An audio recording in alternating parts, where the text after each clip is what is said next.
Hello, I'm Plod and welcome back to Truly Bedrock, where last time we made this. It's a South American style temple that we've built around a standard Minecraft desert temple, and out the front here we've got this pool that we've lined with the shiny new tough blocks that are in this release, and we've made some custom trees with cactuses or cacti as trunks. We also made this little grotto style building at the end which is housing my nether portal, so now we've got access to the nether. All that digging produced a lot of sand, and so here we are making our way to the shopping district where we've been setting up a shop to sell all of that sand.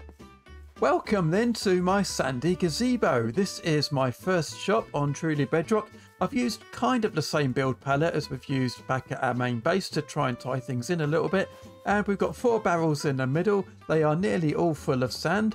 Well, hopefully they might be full of diamonds. I guess we'll have a little look. We are selling 3 stacks full of diamond. None sold in there, none sold in that one. Oh look, we've sold some there. And yeah, nothing in that one. But that is our first sale of the season. I don't expect business to be particularly brisk, and the reason for that is that we've got some competition. So just a few hours after opening my shop, this shop opened up. This is Rogue Fox's sand shop. He's selling at exactly the same rate as I am. And that's great because we're not actually setting out to be rivals. We know that mining sand isn't the most interesting thing to do in the world, but there's profit in it. So we figured that if we both have a sand shop, we can share the burden, we can supply the entire server with sand, and we can both make a few diamonds. Today my mission takes me just away from the shopping area and actually away from my main base location, because we are heading back over the bridge to Tetris Town. And here at Tetris Town, the rule is that we've got 4 chunks that we can basically do whatever we want with. And they don't have to be actual chunk aligned chunks. They can be kind of off center. They can cross chunk lines. They don't have to be next to each other. They can actually be kind of on top of other people's buildings if we want to. So far I've only got this one. This is my only building here at Tetris Town. It's my little starter house. It's got my storage in the basement, which I'm hoping is going to be my main storage for the season, so that I have an excuse to keep coming over here and seeing what's going on. But it's about time I made a second building over here. So you might remember that Silent Whisperer made his base to look like a crafting table. That has since been converted. It now looks like a cauldron, but either way, I think it needs a furnace to go with it. So that's what I'm going to build.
There we are then. It might not be exactly a pixel perfect replica of a furnace, but I've tried to make it as close as I can. But of course, it's not what's on the outside that counts. It's what's on the inside. And here on the inside, it's, well, it's completely empty. It's empty. There's nothing here yet.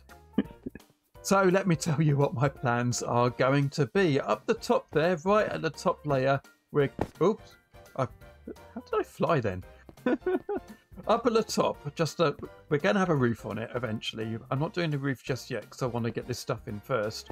We are going to have a lava farm. So we're going to have a whole bunch of lava sources at the layer below the mud layer there. And then underneath that, a load of solid blocks. And underneath that, a whole load of dripstone bits. Then an air gap. And then a whole load of cauldrons. So the cauldrons will be going at the second layer of mud down there. Just where the top of my head is right now, that layer there. That's one way of pointing it out, I suppose. So then we'll be able to have a little collection system underneath those cauldrons to collect all the full buckets of lava. So that will be the next couple of layers down. And then we're pretty much down to the bottom 5 layers. And that's where I'm going to put in a furnace array. Let's get started then. So, whoa. Let's get started then. So this is obviously just going to be covered up with properly... No, come on.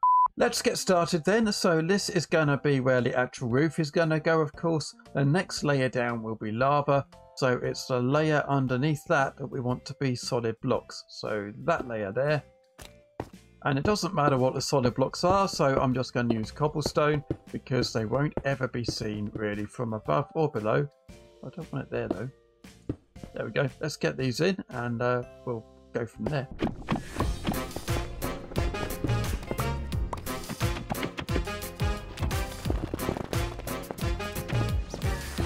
Well, now we don't only have our lava in, you can see it glowing at the top of the furnace up there.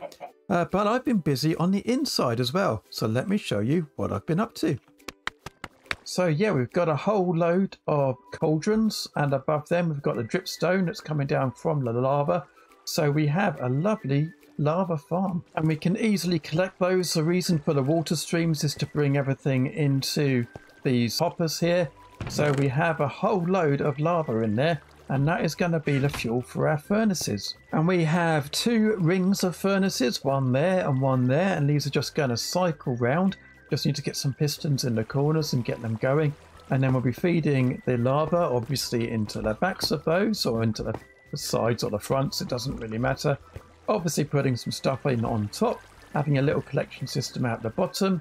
And voila, we have a super smelter. Okay, so we're pretty much all done. And I've done a bit of decorating, as you can see.